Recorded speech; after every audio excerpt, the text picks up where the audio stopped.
नमस्कार दोस्तों, स्वागत है आप सभी का आपके अपने YouTube चैनल जीएस नंबर 1 पे। बिहार स्पेशल के सीरीज में आज हम लेकर आए हैं लगभग 500 बेहद ही महत्वपूर्ण प्रश्न जो आने वाले बिहार के किसी भी एग्ज़ाम के लिए बहुत ही खास होने वाला है। तो वीडियो में अंत तक बने रहें और अधिक से अधिक इसका लाभ उठाएँ। और यदि आपने चैनल को अभी तक सब्सक्राइब नहीं किया है तो चैनल को सब्सक्राइब करें, वीडियो को लाइक शेयर एंड कमेंट ज़रूर करें और इसे शेयर करना ना भूलें, जिससे बाकी सभी साथियों को इसका लाभ मिल सके। तो आइए शुरू करते हैं आज का अपना प्यारा सा सेशन। पहला प्रश्न है, निम्नलिखित में से कौन नालंदा महाविहार के पुस्तकालय का भाग नहीं है? तो इसका सही आंसर है ऑप्शन बी, रत्नमाला। बाकी तीनों जो है वो नालंदा महाविहार के पुस्तकालय का भाग है। अगला है, ब्रिटिश शासन के दौरान बिहार को एक अलग प्रांत का दर्जा किस वर्ष प्राप्त हुआ? तो याद रखेंगे, ब्रिटिश शासन के दौरान बिहार को वर्ष 1912 ईस्वी में एक अलग प्रांत का दर्जा प्राप्त हुआ था। अगला प्रश्न है, क्षेत्रफल की दृष्टि से भारत के राज्यों में बिहार का कौन सा स्थान है? तो क्षेत्रफल की दृष्टि से भारत के राज्यों में बिहार का स्थान 13 है। अगला प्रश्न है, बिहार में गंगा की दक्षिणी सहायक नदियां हैं। तो बिहार में गंगा की दक्षिणी सहायक नदियां, इसका सही आंसर है ऑप्शन बी, सोन, पुनपुन, क्यूल और चंदन। अगला प्रश्न है, बिहार के राज्यपाल रहते हुए भारत के राष्ट्रपति बनने वाले प्रथम व्यक्ति हैं। तो ऐसे हैं, इनका सही आंसर है ऑप्शन बी, रामनाथ कोविंद। अगला प्रश्न है, बिहार के किस जिले में सर्वाधिक चीनी मिल का कारखाना स्थापित है? तो बिहार के पश्चिमी चंपारण जिले में सर्वाधिक चीनी मिल के कारखाने स्थित हैं। अगला प्रश्न है, फल्गु नदी के किनारे पर कौन सा पर्यटन स्थल स्थित है? तो फल्गु नदी के किनारे पर गया स्थित है। अगला प्रश्न है, इंद्रपुरी जलाशय योजना में बिहार झारखंड के अतिरिक्त अन्य किस राज्य की भागीदारी है? तो इंद्रपुरी जलाशय योजना में बिहार झारखंड के साथ उत्तर प्रदेश की भागीदारी है। इसका सही आंसर ऑप्शन डी। अगला प्रश्न है, बिहार का कौन सा राष्ट्रीय उच्च पथ स्वर्णिम चतुर्भुज परियोजना का अंग है? तो स्वर्णिम चतुर्भुज परियोजना का अंग NH2 है, जो कि बिहार का है। अगला प्रश्न है, बिहार में कुल स्थापित जल विद्युत उत्पादन क्षमता है? इसका सही आंसर है ऑप्शन सी, 54.3 मेगावाट। अगला प्रश्न है, राजपुर नहर परियोजना किस नहर की एक शाखा है? तो राजपुर नहर परियोजना जो है वह पूर्वी कोसी नहर का एक शाखा है। अगला प्रश्न है, बिहार में राष्ट्रीय उच्च पथ के शीर्ष लंबाई वाला जिला है? इसका सही आंसर है ऑप्शन सी, अरवल। अगला प्रश्न है, 2011 की जनगणना के अनुसार 1000 से अधिक लिंगानुपात वाले बिहार के जिलों को पहचानिए। तो 1000 से अधिक लिंगानुपात वाला राज्य केवल गोपालगंज है। जिला जो है वो केवल गोपालगंज है। अगला प्रश्न है, बिहार में जनता दरबार के बदले लोक संवाद कार्यक्रम का शुभारंभ हुआ था? इसका सही आंसर है ऑप्शन ए, 5 दिसंबर 2016 से जनता दरबार के बदले लोक संवाद कार्यक्रम का शुभारंभ हुआ था।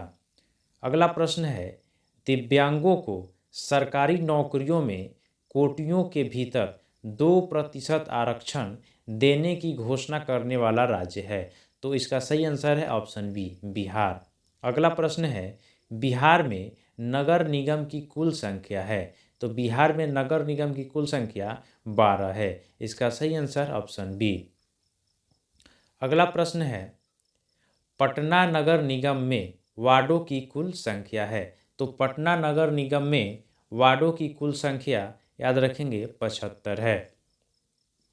अगला प्रश्न है, भारत का कौन सा राज्य है जो पहली बार महादलित अवधारणा को लाया है और महादलित विकास मिशन का गठन किया है? तो इसका सही आंसर है ऑप्शन डी, बिहार राज्य है।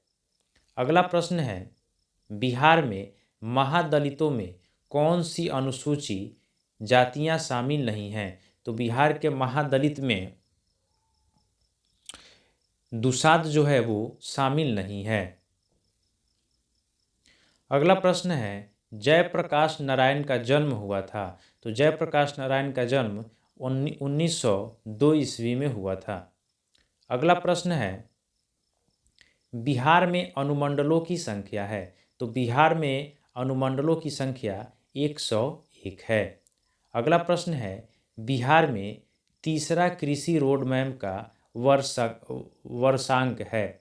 तो बिहार में तीसरा कृषि रोड मैप का वार्षिकांक है 2017 से 2022। अगला प्रश्न है, बिहार का न्यूनतम जनसंख्या घनत्व वाला जिला है। तो बिहार का न्यूनतम जनसंख्या घनत्व वाला जिला कैमूर है। अगला प्रश्न है, जनगणना 2011 के अनुसार बिहार में लिंगानुपात क्या है? तो जनगणना 2011 के अनुसार बिहार में लिंगानुपात 918 है और सर्वाधिक लिंगानुपात गोपालगंज का है। अगला प्रश्न है, विकसित बिहार के 7 निश्चय में सम्मिलित शौचालय निर्माण घर का सम्मान निश्चय योजना कब प्रारंभ हुआ था? तो शौचालय निर्माण घर का सम्मान जो परियोजना है उसका शुरुआत 27 सितंबर 2016 को किया गया था। अगला प्रश्न है, बिहार राज्य के स्वयं के कर प्राप्तियों में सर्वाधिक योगदान रहता है। तो बिहार राज्य के स्वयं के कर प्राप्तियों में सर्वाधिक योगदान जो है वह बिक्री, व्यापार आदि पर कर का रहता है। अगला प्रश्न है, बिहार में साक्षरता अभियान प्रारंभ हुआ। तो बिहार में साक्षरता अभियान का प्रारंभ 1921 ईस्वी में हुआ था। अगला प्रश्न है, निम्न में से कौन सा विश्वविद्यालय प्राचीन बिहार में स्थित नहीं था? तो इसका सही आंसर है ऑप्शन डी, तक्षशिला विश्वविद्यालय प्राचीन बिहार में शामिल नहीं था, जबकि नालंदा विश्वविद्यालय, विक्रमशिला विश्वविद्यालय और ब्रजसान विश्वविद्यालय जो है कि प्राचीन बिहार में स्थित था। अगला प्रश्न है मैच करने वाला, जिसमें संजय गांधी जैविक उद्यान यह हो जाएगा पटना, वाल्मीकि नगर अभ्यारण्य पश्चिमी चंपारण, नागी डैम पक्षी अभ्यारण्य जमुई और गौतम बुद्ध अभ्यारण्य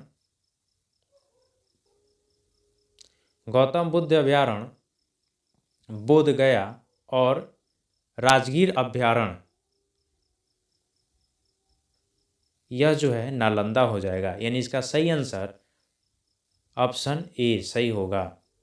अगला प्रश्न है, बिहार में शिक्षा दिवस किसके जन्मदिन यानी 11 नवंबर के अवसर पर मनाया जाता है? तो इसका सही आंसर है ऑप्शन डी, मौलाना अबुल कलाम आज़ाद के जन्मदिन के अवसर पर बिहार में शिक्षा दिवस मनाया जाता है।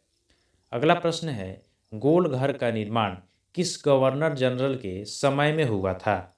तो गोल घर का निर्माण लॉर्ड कॉर्नवालिस के समय में हुआ था। अगला प्रश्न है, बिहार का प्रथम उर्दू अखबार है। बिहार का प्रथम उर्दू अखबार नूरुल अनवार है। अगला प्रश्न है, श्रेयसी सिंह किस खेल से संबंधित है? तो याद रखेंगे श्रेयसी सिंह जो है वह शूटिंग से संबंधित हैं। अगला प्रश्न है, बिहार के मिथिला में गाए जाने वाला गीत लगनी राग किस अवसर पर गाया जाता है? तो लगनी राग का गायन विवाह के अवसर पर किया जाता है। अगला प्रश्न है, बिहार छात्र सम्मेलन के किस अधिवेशन में बिहार युवक संघ की स्थापना हुई थी? तो बिहार युवक संघ की स्थापना मोतिहारी में हुआ था, मोतिहारी के अधिवेशन में हुआ था। अगला प्रश्न है, राजकुमार अजीम को किसने बिहार का सूबेदार बनाया था? तो राजकुमार अजीम को औरंगजेब ने बिहार का सूबेदार बनाया था। अगला प्रश्न है, राजा मान सिंह को बिहार प्रांत का प्रांतपति नियुक्त किया था? तो राजा मान सिंह को बिहार प्रांत का प्रांतपति अकबर के द्वारा नियुक्त किया गया था। अगला प्रश्न है, भारत की कुल जनसंख्या में बिहार की जनसंख्या का क्या प्रतिशत है? तो भारत की कुल जनसंख्या में बिहार की जनसंख्या का प्रतिशत 8.60% है। अगला प्रश्न है, बिहार में नगर पंचायतों की संख्या क्या है? तो बिहार में नगर पंचायतों की संख्या 86 है। अगला प्रश्न है, बिहार की वह भाषा जो संविधान की 8वीं अनुसूची में सम्मिलित है? तो मैथिली जो है वह संविधान की 8वीं अनुसूची में सम्मिलित है। अगला प्रश्न है, बिहार का राजकीय पक्षी किसे घोषित किया गया है? तो बिहार का राजकीय पक्षी गौरैया को घोषित किया गया है। अगला प्रश्न है, बिहार सरकार किसकी जयंती श्रम कल्याण दिवस के रूप में मनाती है? तो बिहार सरकार जो है वह विश्वकर्मा जयंती को श्रम कल्याण दिवस के रूप में मनाती है। अगला प्रश्न है, शेर शाह द्वारा प्रशासनिक प्रयोगशाला था? तो शेर शाह द्वारा सासाराम प्रशासनिक प्रयोगशाला था। अगला प्रश्न है, प्रथम बौद्ध संगति की अध्यक्षता किसने की थी? तो याद रखेंगे, प्रथम बौद्ध संगति की अध्यक्षता महाकश्यप के द्वारा किया गया था और यह 483 BC में हुआ था। अगला प्रश्न है, मगध साम्राज्य में कलिंग का विलय सर्वप्रथम किया था? तो मगध साम्राज्य में कलिंग का सर्वप्रथम विलय महापद्म नंद के द्वारा किया गया था, जो कि नंद वंश के एक शासक थे। अगला प्रश्न है, शेर शाह का मकबरा है? तो शेर शाह का मकबरा सासाराम में स्थित है। अगला प्रश्न है, मध्यकाल में पटना का नवनिर्माण करवाया था? तो मध्यकाल में पटना का नवनिर्माण शेर शाह सूरी के द्वारा करवाया गया था। अगला प्रश्न है, पटना के अंतिम मुख्य बहावी नेता थे? तो पटना के अंतिम मुख्य बहावी नेता अहमदुल्ला थे। अगला प्रश्न है, बरौनी का तेल शोधक कारखाना किस देश के सहयोग से बना है? तो बरौनी के तेल शोधक कारखाना जो है वह रूस के सहयोग से बनाया गया है।